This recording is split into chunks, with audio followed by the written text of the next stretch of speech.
My mother-in-law tried to destroy my marriage, but she ended up exposing herself. My name is Claire Thompson, and I live in Charlotte, North Carolina. Before I share this, tell me where you're watching from. And please like and subscribe to be part of the family. I never imagined the woman who smiled at our wedding would one day try to tear our marriage apart. When I married Ethan 3 years ago, I thought I'd found peace after years of heartbreak. He was kind, thoughtful, the kind of man who still opened car doors and remembered small details like how I took my coffee. But behind that gentle face was a shadow I didn't see. His mother, Diana Thompson. Diana looked perfect on the outside, classy, graceful, and respected by everyone at church. But beneath that charm was a heart that believed no woman was good enough for her son. She once told me, Ethan doesn't need a wife. He needs a helper. I laughed then, not realizing it was a warning. It started small. She'd accidentally show up at our house unannounced, bringing Ethan his favorite meals and making passive comments like, I guess you're still learning how to cook for him. I tried to ignore it, thinking she just needed time. But soon, those visits became inspections.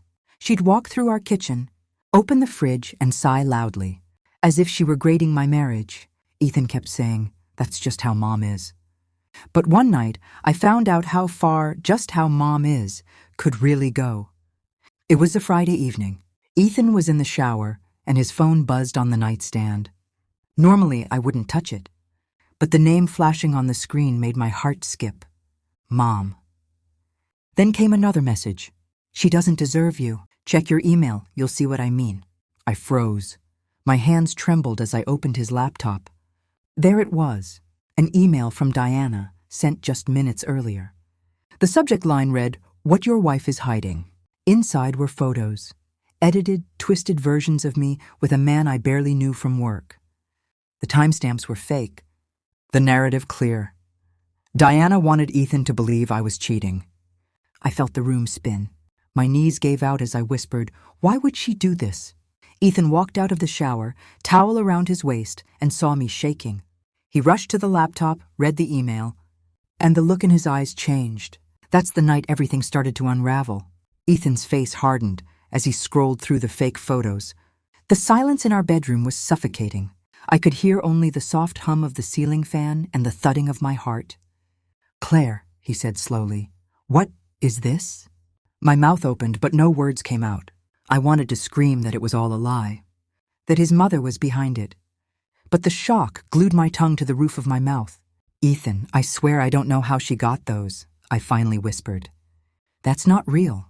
He ran a hand through his wet hair, breathing heavily. My mom wouldn't lie about something like this.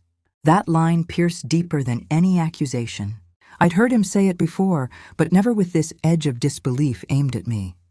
She would, Ethan, I said firmly now, fighting the tears burning my eyes. She's been trying to turn you against me for months. You just never wanted to see it. He turned away, shaking his head. Stop, don't drag her into this. And just like that, the divide between us widened. That night, Ethan slept on the couch. I lay awake in our bed, staring at the ceiling, wondering how love could turn to suspicion so quickly. Every vibration of his phone made my stomach twist. I wanted to believe he'd realize the truth on his own. But deep down, I knew Diana wasn't finished. The next morning, I found her sitting in our living room. She'd let herself in again. She looked composed, smug almost, sipping tea like she owned the place.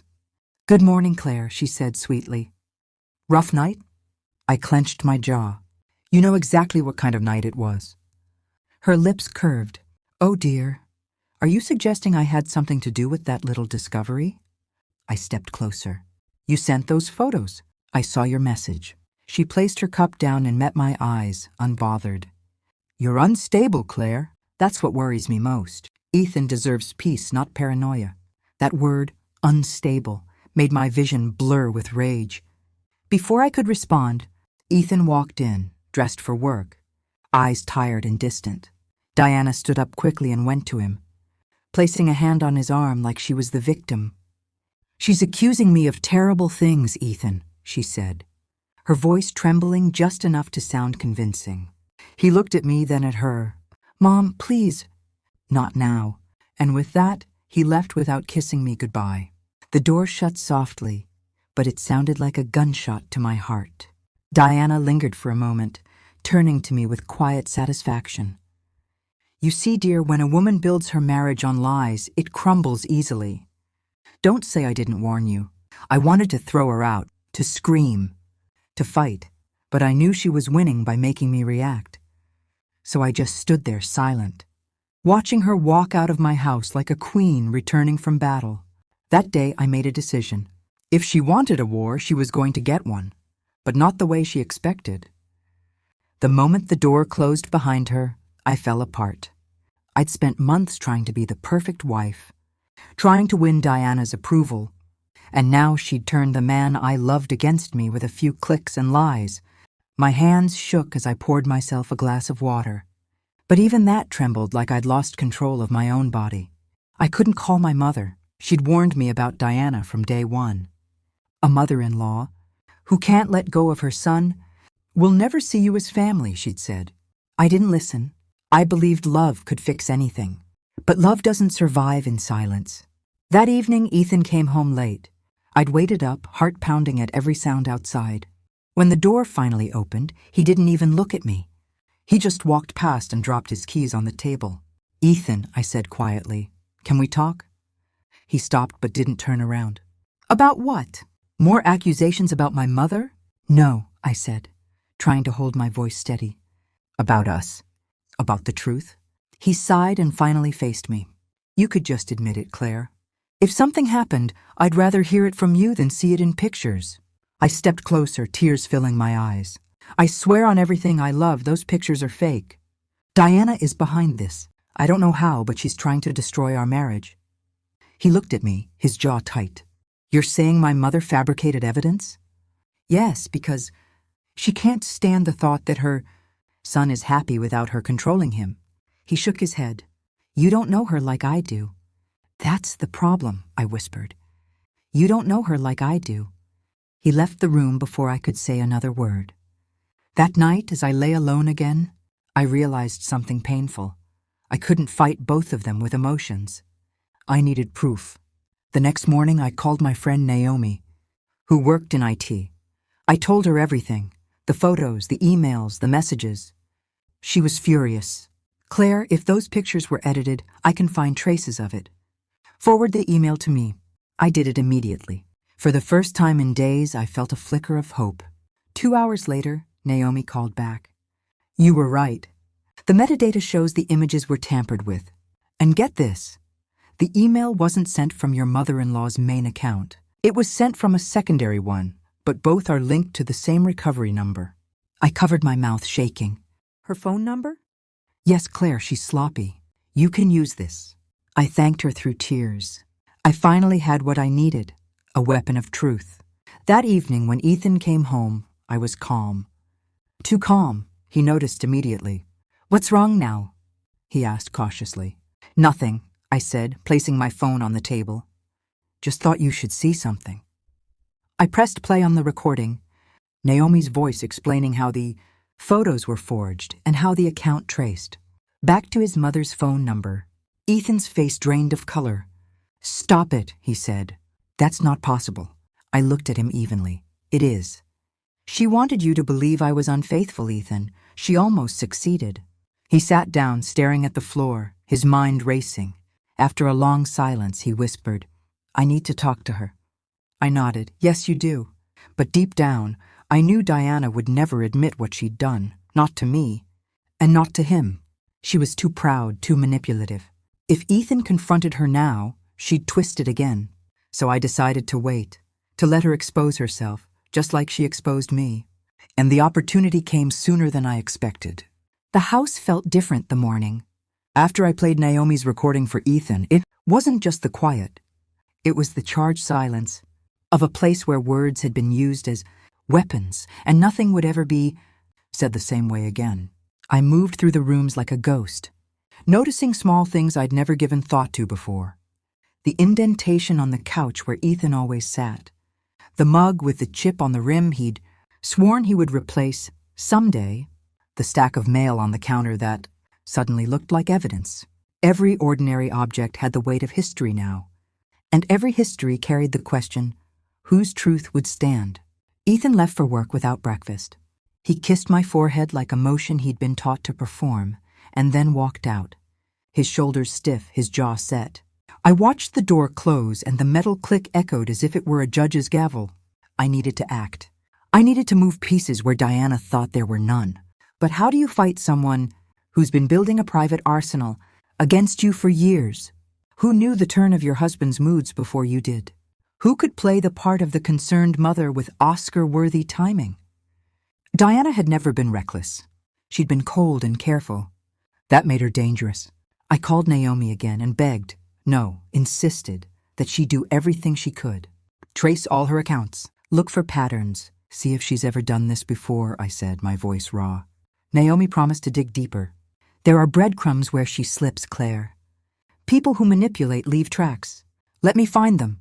While Naomi worked, I took inventory of everything Diana had ever said or done in our presence. Memory is a weapon when used correctly. At the kitchen table, with a pad of paper and a pen, I wrote down every comment, every concern, every smile that had felt wrong at the time. I wrote until my hand cramped. The list grew into a map of manipulation so precise it made my stomach turn. Two things stood out. One, Diana's pattern of helpful surprises that always arrived when Ethan and I were at our most vulnerable, a casserole on a sick day, a bouquet that just happened to be on the doorstep after a fight. Two, a web of other women in Ethan's life who had quietly stepped back or disappeared. Names that had once meant friendship now sat on the page like warning flags. I called one of those names without thinking, dialing the number of Jessica, a woman who used to be close to Ethan in college. Jessica answered with a guarded voice, as if she expected me to be an agent of chaos. I told her who I was, and then carefully told her why I was calling. "Did Diana ever interfere with you?" I asked. There was a long pause. "She did," Jessica finally said. "But I never thought it would be like this. She told me Ethan needed someone who could handle his career, that I was a distraction. She made me feel guilty for wanting different things. I left because it was easier than fighting her." The refrain was familiar. She made me feel guilty. She made me think. I was selfish. These were the words of a woman who weaponized concern and wrapped it in propriety. I kept calling. Each voice I reached echoed the same pattern. Diana wasn't an isolated storm. She was a system. By evening, Naomi called back with more than I expected. She dug into the email headers, the recovery numbers, the timestamps. "Claire," she said carefully, "there are linked devices. Not only the secondary account we found, there are patterns of logins from cafes, from a library near Diana's office, from a secondary email she uses for charity newsletters. Someone has been careful to mask it, but not careful enough. I can compile everything into a timeline." That timeline became my blueprint. It placed Diana at the center of a series of small lies and larger deceptions. It showed how, over time, Diana had nudged conversations, introduced doubt into Ethan's ear at just the right moments, and quietly engineered circumstances that made me appear less than I was. The final piece of the forged images fit like the last brick in a wall she'd been building against me. Naomi and I planned the next move. We would not confront Diana directly. She was a master manipulator. Confrontation would be a stage she would own, and the audience would follow her script. Instead, we would gather proof in a way she could not twist. A record. A chain of evidence that would show not only that she had lied, but how she had crafted those lies.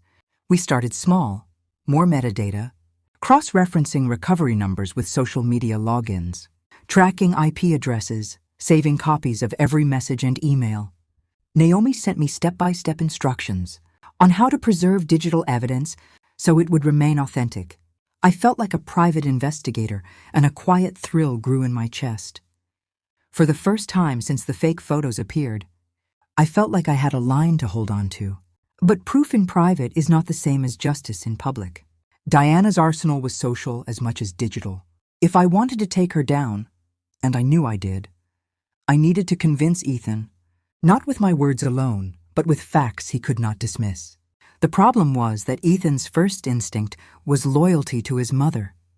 He had been raised to trust her, to listen to her judgments before his own heart. How do you break a man's instincts without looking like you're forcing the issue? The answer, painfully, was to force him to see. Not to tell, but to show. I began the slow work of setting up opportunities where the truth would become unavoidable. I asked Ethan to help me with dinner. Trivial, domestic, a place where Diana's idea of a perfect wife had always been measured. He agreed at first reluctantly, then with the mechanical good humor of someone trying to keep the peace. "That woman on the photo looked like you," he had said once. I remembered each syllable because it had been a blow. I would need to rebuild softer things before I could dismantle the big lies. Over the next week I cooked. I asked Ethan to taste sauces, to adjust spices. We laughed once, halting at first and then more freely. His shoulders loosened when I let him take the lead with the grill. For 2 nights, he sat beside me at the table with his phone face down. Speaking, really speaking. Not as someone defending his choices, but as a man willing to be present. In the middle of that fragile truce came a call from Diana. Her voice on the phone was a costume of worry. "Ethan, honey, are you home? I was just in the neighborhood and thought I'd drop by." She did this often, dropping by just to check, as if she were verifying the thermostat on their shared legacy. Ethan hesitated. I reached for his hand under the table. He looked at me and then at the phone. "Tell her we're busy," he said finally. I felt a lift in my chest, a small victory. Maybe he was beginning to choose us. But Diana showed up anyway. She had keys, of course she did. And the polite knock, that meant she had been practicing the exact cadence for strangers to believe. She walked in with that same serene smile, carrying a plate covered with foil. "Oh, you two look busy," she said, as if she'd expected anything less, dropping the plate on the counter with theatrical clumsiness. "I can leave it if you'd like." I watched Ethan's face. He looked tired, yes, but there was also a hint of resolve that hadn't been there the week before. He stood. "Mom, we're fine. We don't need help." Her smile didn't change. Instead, she turned to me and used that soft tone that had broken so many women. "Claire, dear, I'm only trying to help. This is hard on a mother. You must understand." I wanted to take her hands then and squeeze the truth out of her, to ask why she would weaponize his trust. But I did not. I kept my tone even and my expression calm. "We appreciate it, Diana. Really. But Ethan and I are working through things." She looked at him, then at me. Then something subtle happened. Her eyes narrowed the faintest fraction. Not wide enough for anyone else to notice, but enough for me. For a moment, the mask slipped, and the real woman, not the well-groomed matron, but a calculating strategist, flashed across her face. It was a small thing, but it was there. Later that night, after she'd left and the house had settled, I checked the plate she'd brought. There was no culinary sabotage, of course. Diana's weapon was subtler, but in the kitchen cabinet where she'd set it down, I found a small envelope folded carefully beneath a stack of napkins. Inside was a receipt from a copy shop downtown, a print job time-stamped 2 days before the fake email. Someone had printed photographs. Someone had a plan. I photographed the receipt and sent it to Naomi. "She printed them," I wrote. "She left a trail and she's sloppy." Naomi replied quickly, "Good, that gives us a physical anchor. Print jobs have cameras. We might be able to get footage." My heart thudded. If there was footage, it could show who physically handled those prints. Maybe Diana had printed them herself, or maybe she'd asked someone to do it. Either way, a video would put her in a narrow place where explanations became hard. We moved fast. Naomi called the copy shop disguised as a woman worried about a duplicate order. The manager was polite and unremarkable, but she mentioned that their security cameras sometimes recorded the front counter and the back room, usually for employee training. Naomi asked about the time frame and then asked for a way to retrieve footage legally. The manager was cautious. He told her they required a subpoena for official footage. A subpoena felt like a courtroom. Demand. And we hadn't even begun arguing in front of a judge. But then Naomi suggested something else. If we can get the time of the transaction and show probable cause that fraud occurred, the shop might cooperate informally. They don't want legal trouble either. We had the time from the receipt. We had the linked accounts from the email headers. We had witnesses in the form of other women who'd recounted Diana's patterns. It was enough to ask the shopman to at least look. He agreed to check privately, promising to call back if he saw anything suspicious. Waiting felt like punishment. My days became a series of quiet preparations, preserving emails, arranging meetings with friends who could testify about Diana's behavior, and writing down the story in a way that would compel Ethan to trust the facts over his feelings. Every step was small, meticulous, and terrifyingly intimate.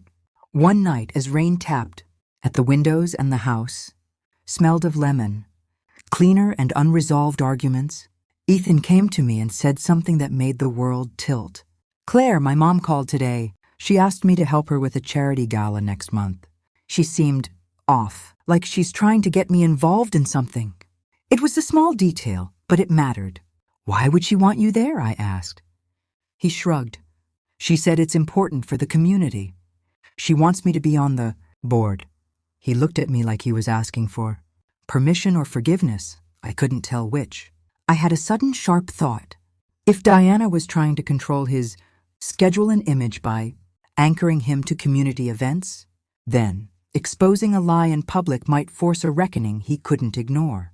A gala could be the stage where truth and spectacle collided. If I could find a way to bring the proof to light on her turf, where she expected applause, it would be harder for her to rewrite history.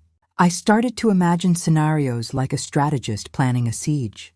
Not violence, not spectacle for its own sake, but a careful exposure. A file left open on a laptop at the gala reception? A printed statement slipped into a program? A quiet phone call to a journalist friend who owed me a favor? Each option carried risk. Each option could blow up in my face. Then Naomi called with the breakthrough we'd been hoping for.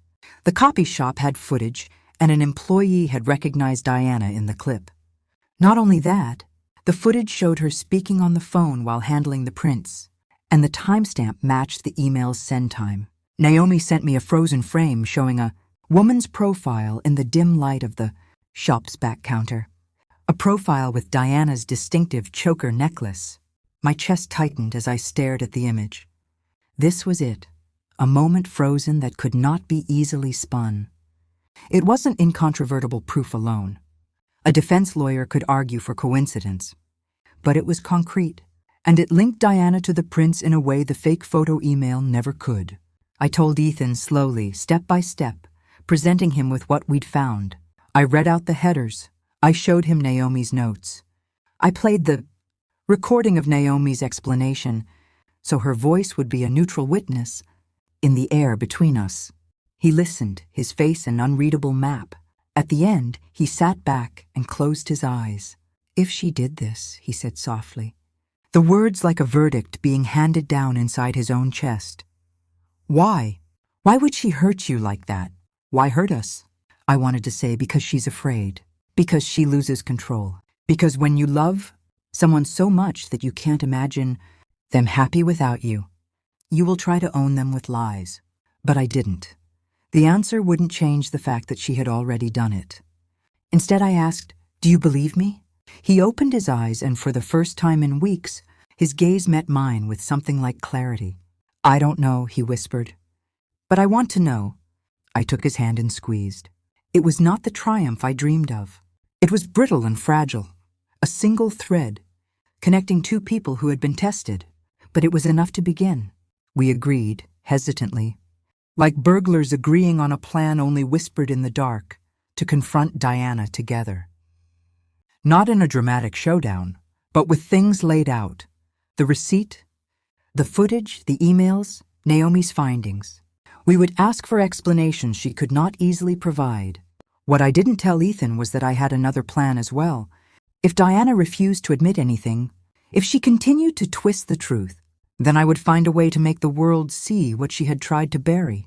I had friends in local community groups, and one of them, a woman named Marlene, who ran a small neighborhood newsletter, had always admired Ethan's work. She owed me a favor, and favors can be leveraged without malice. I would call Marlene, spin the facts in a way that would make sense to someone who valued community, honesty, and let the truth ripple outward. It was a gamble. Any public move could backfire. And in the arena of small-town reputations, the loudest voice often wins. But the longer I waited, the more ground Diana would take. She had already turned my husband's loyalty into a weapon against me. The only way to fight back, I decided, was to move faster than her and be smarter. The night before the confrontation, I barely slept. My mind kept returning to that moment in the copy shop footage. Diana's silhouette under the yellow fluorescence. The choker catching the light. I imagined her sitting in her living room, smoothing out her own narrative like a woman folding linens. I wondered what story she told herself when she convinced herself that she was protecting her son. Dawn came gray and heavy over Charlotte. I made coffee I didn't drink and dressed in the clothes I felt most like myself in, a soft sweater. Jeans I could move in. I needed armor that was ordinary and real. I needed to be the woman I'd always been. Not a version of who I thought Diana wanted me to be. Ethan called and said he would be home early. He sounded steadier than he had in weeks. When the front door clicked behind him, we stood facing one another with the evidence between us like a table we both had to cross. "Are you ready?" I asked. He nodded. "I have to hear what she says. I have to give her a chance." I agreed, and we drove to Diana's house in silence, the radio off. The neighborhood looked the same as it always had. Manicured lawns, mailboxes lined up like sentries. But to me, it felt like the threshold to a courtroom. We walked up the path together and stopped at her door. Ethan reached for the knob and then paused. For a long second, I saw the boy who'd learned to kneel in front of his mother's expectations. Then he straightened, inhaled, and knocked.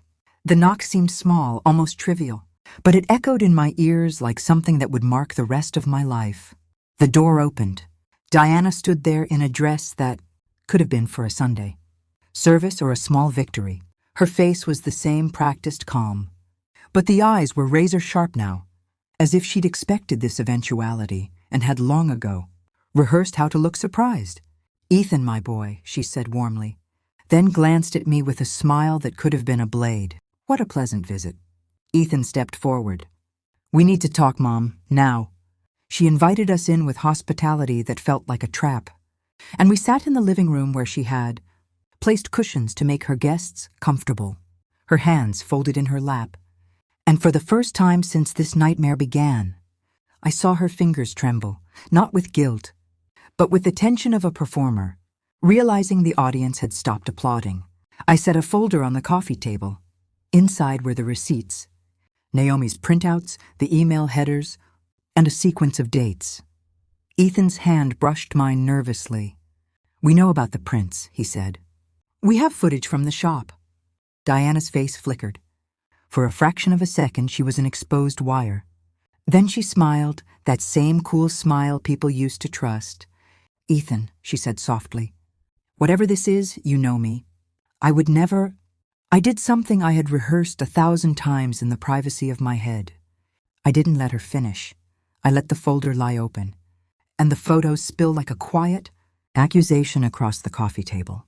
I watched as Diana's eyes tracked the images, and for the first time, I watched someone else's script falter. Her response would set the tone for everything that followed. If she denied everything with more charm, we'd have to dig deeper. If she admitted a fragment, the rest would have to fall into place. If she tried to flip it, which I feared she would, the world around us would watch the momentum shift again. She looked at the images, then at Ethan, then at me. "This is complex," she said finally, the soft words cold with calculation. "I don't know what game is being played here." Ethan's face crumpled at her dismissal, and for a moment, I felt panic like a rising tide. But then Naomi's voice said something in my head. "Evidence makes lies heavy. The truth will find its weight." Diana reached for her teacup as if to steady herself. "How did you get these?" she asked, not to me, but to the air like a woman talking to the room. Her words were a gauze over the real question. Whose room would they be allowed to occupy after this? Just then, there was a soft knock at the back door, a polite, deliberate knock. Diana's eyes darted to the hallway as if expecting a servant. She stood abruptly, the mask slipping faster this time. Ethan rose too, confusion and a new edge of fear in his voice. "Who is it?" The back door opened, and Man in a plain uniform stepped into the entryway. Not a cop, not a sheriff, but a representative from the copy shop. Eyes widening as they took in the group. He held a small envelope. "I was asked to check on something by the manager," he said, voice low. "We found this and thought you should have it." For a suspended second, the world held its breath. Inside the envelope was a slip of paper with a security still from the shop. A wider angle shot that showed Diana's face in full, not just a profile. She stood there frozen like a marionette whose strings had been cut. For days the house sat in tense silence. Ethan avoided eye contact. Guilt hung on him like a shadow. I said nothing, not because I'd forgiven him, but because I wanted him to feel every ounce of the distance he'd created. Diana stopped visiting, which was rare. I knew she was plotting, regrouping after realizing I had proof. She'd always been strategic and the type to play victim publicly and pull strings privately. I was certain she wouldn't stop until I was out of Ethan's life completely. Then one Thursday afternoon she called. Her tone was unusually calm, almost friendly. "Claire, I'd like to talk," she said. "Can we have lunch tomorrow? Just us?" My first instinct was to say no, but something inside me whispered, "Go." If she wanted a performance, I'd give her one. We met at the Maple Garden Cafe, one of those quiet, overpriced spots she loved to brag about. She arrived before me in her signature cream suit, pearls gleaming under the soft lights. Everything about her screamed control. "Claire," she greeted, forcing a polite smile. "You look tired." I smiled back faintly. "You look exactly how I expected." She ignored the jab, opening her purse and pulling out a small envelope. "I wanted to clear the air," she said, sliding it across the table. I looked at it but didn't touch it. "What's that supposed to be?" "Proof," she said softly, "of who you really are." I almost laughed. "You still haven't learned, have you?" Her eyes hardened. "Ethan might have forgiven you, but I haven't. You don't deserve him." "And you think you do?" I asked quietly. "Because that's what this is about, isn't it?" Control. She leaned closer, lowering her voice. "I built that boy. I gave him everything. You came in with your pretty face and your fake love, and suddenly he barely calls his mother." I met her gaze. Maybe because his mother turned his marriage into a battlefield. The air between us went heavy. Then she did something unexpected. She smiled. Not kindly, but coldly, like someone who'd already planned her next move. "You'll learn, Claire. Some of us don't lose." Before I could respond, a voice from behind me said, "Mom." I froze. Ethan stood at the entrance, eyes wide, confusion written all over his face. He hadn't been invited. I hadn't told him, which meant she'd told him to come. I turned slowly, heart thudding. "Ethan?" He looked from me to his mother. "What's going on?" Diana instantly shifted gears. "Oh, sweetheart," she said, touching his arm. "I just wanted to clear things up with Claire. She's been so emotional lately." I clenched my jaw. "Emotional? You called me here to trap me again." "Trap you?" she said, feigning innocence. "You've been unstable for months, dear. You made up lies about me hacking accounts. It's concerning." Ethan frowned, torn again, that same uncertainty flickering across his face. I saw her watching him, every muscle in her face working to mold his perception. I took a deep breath. "Ethan, I didn't want to do this here, but you need to see something." I pulled out my phone, opened the file Naomi had saved, the full technical trace showing the photos, origin and timestamps, and placed it on the table. Diana stiffened. Ethan picked it up, scrolling silently. Then he stopped. His eyes narrowed. "This shows your phone number, Mom." She froze, then laughed weakly. "Oh, Ethan, you can't believe this. These things can be faked." "Like the photos?" I said sharply. Her voice cracked. "I was trying to protect you. She's manipulative. She's turning you against your own family." Ethan slammed the phone down, the cafe going dead quiet. "Enough." His voice was low but heavy with finality. "You tried to ruin my marriage, Mom." Her face drained of color. "You don't understand," she said, trembling. "I did it because I love you." "No," he cut in. "You did it because you can't stand losing control." For the first time since I met her, Diana looked small, not powerful, not poised. Just a woman whose lies had finally betrayed her. She stood abruptly, grabbing her purse. "You'll regret this, Ethan." "Maybe," he said coldly, "but not as much as you'll regret what you did." She stormed out, her heels clicking like gunfire against the marble floor. When the door shut, Ethan sank into the chair across from me, head in his hands. "I don't know what to say." "Then don't," I whispered. "Just don't let her come between us again." He nodded slowly. "She won't, I promise." I wanted to believe him, but something in my gut said this wasn't the end. Women like Diana didn't lose quietly. They retreated and waited. And when she came back, it would be for revenge. For a few weeks, peace returned to our home.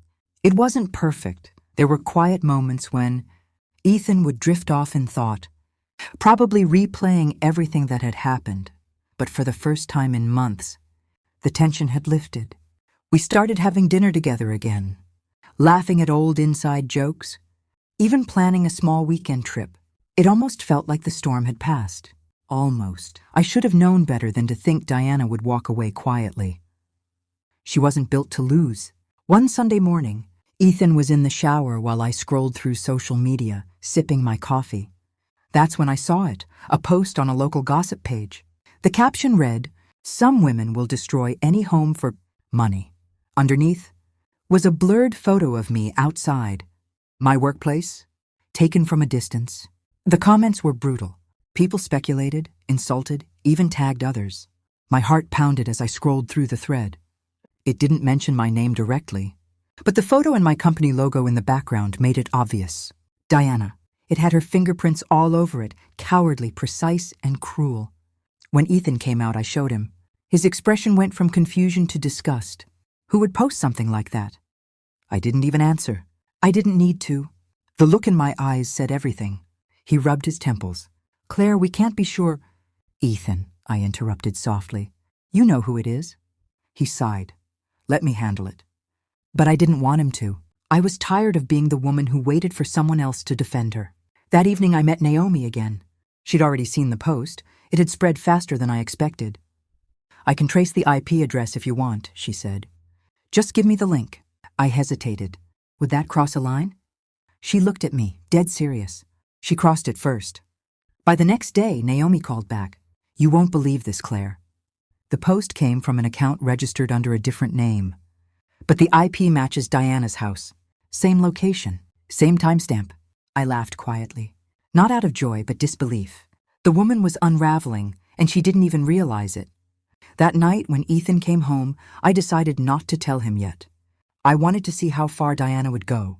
Sometimes, letting someone dig their own grave was the best justice. A few days later, Ethan got a call from his mother. I could hear her voice through the speaker, low, trembling, rehearsed. "Ethan, I've been getting messages. People are saying awful things about me online. I think Claire is behind it." I froze. He frowned, glancing at me. "Mom, what are you talking about?" "She's trying to destroy my reputation because she couldn't destroy my son," she cried. "This is what she does. She plays the victim." I couldn't believe what I was hearing. She'd flipped the narrative again. Ethan ended the call, frustration written all over his face. "Claire, please tell me you didn't—" I cut him off before he could finish. "No, I didn't post anything about her. But she's doing it again, Ethan. She's using pity to twist the story." He rubbed the bridge of his nose, conflicted. "I can't deal with this drama anymore." That line hit me harder than I expected. "Drama?" I said quietly. "That's what my pain is to you now?" He looked at me, eyes softening. "I didn't mean it like that." But the damage was done. That night I didn't sleep. I sat by the window, watching the streetlights flicker across the pavement, replaying every word she'd said. She wanted to break me down until I either lashed out or walked away, both outcomes she could twist to her advantage. I realized I had to play smarter. If she thrived on chaos, I'd give her calm. If she wanted a reaction, I'd give her silence. But silence doesn't mean surrender. The next morning, I sent Naomi everything. Screenshots, call logs, timestamps. We compiled a full report, neat and clean. Then I did something bold. I reached out to a journalist who'd covered similar online defamation stories before. If Diana wanted the public involved, I'd give her the stage. I wasn't going to fight her in whispers anymore.